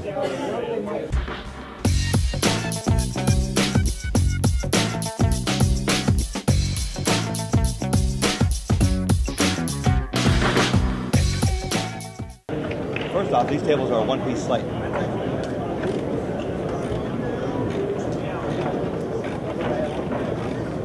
And when we level these tables, first we have to level the legs.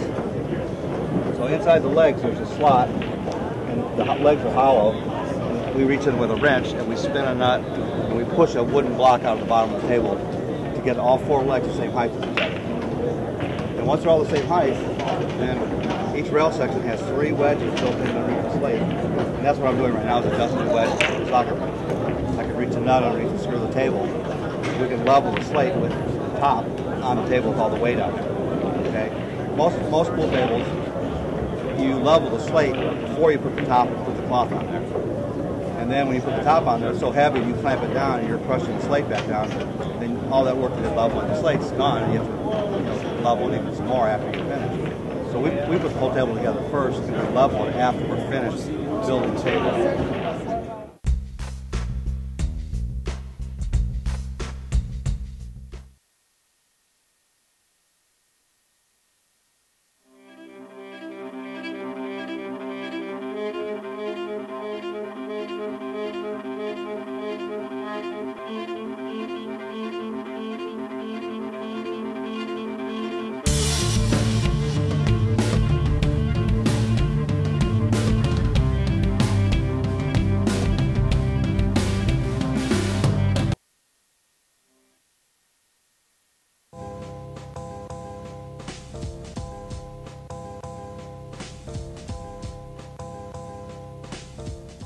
Hi, I'm Katie Witham with Inside Pool Extreme News. I'm here at the 2010 Super Billiards Expo. I'm here with Corey Deuel. How are you doing in the tournament so far? Pretty good. I got pretty fortunate to win my last match. Chris Bartram was my opponent, and we had a pretty good match. He made a couple of unforced errors he might not have usually made, and I skated through.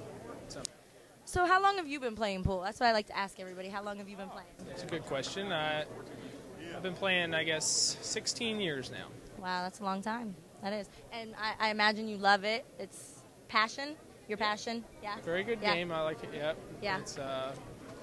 It's always interesting. I'm always learning new things, it seems like every day. So. And have you been to this expo before? Yes, I've been here every year since I was, I think, 14 years old. I won the juniors. It was my first junior tournament. I won it here. Well, great. Thanks so much. And for more videos, games, and downloads, go to InsidePoolMag.com.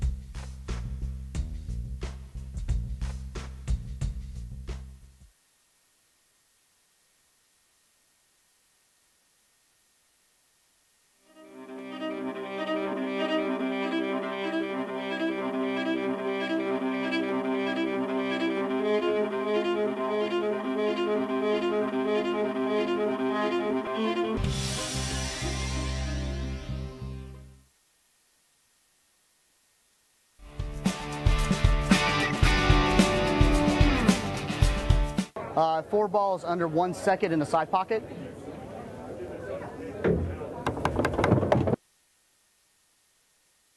Still going on from 5 o'clock, so.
Jason Lynch, the Michigan kid, here at the Super Billiards Expo, and we're here with new power cues. This is not NEU, this is PNEU, standing for pneumatic power. This is extreme billiards gear for the new century. What we're going to do is we're going to show you a few trick shots with it. You can actually shoot pool with this, but we'll let the stick do the talking instead of me. What we're going to do is actually play the 13 in the side pocket, the 6 down the rail in the corner, and the 7 in the opposite corner pocket. And basically all this is pneumatic powered. It's attached to a paintball gun. What we're going to do is cock it back, aim just like we would a normal cue stick, and pull the trigger. 3 balls, 3 pockets, 1 shot. Now, that's a regular pool shot. What we're going to do now is jump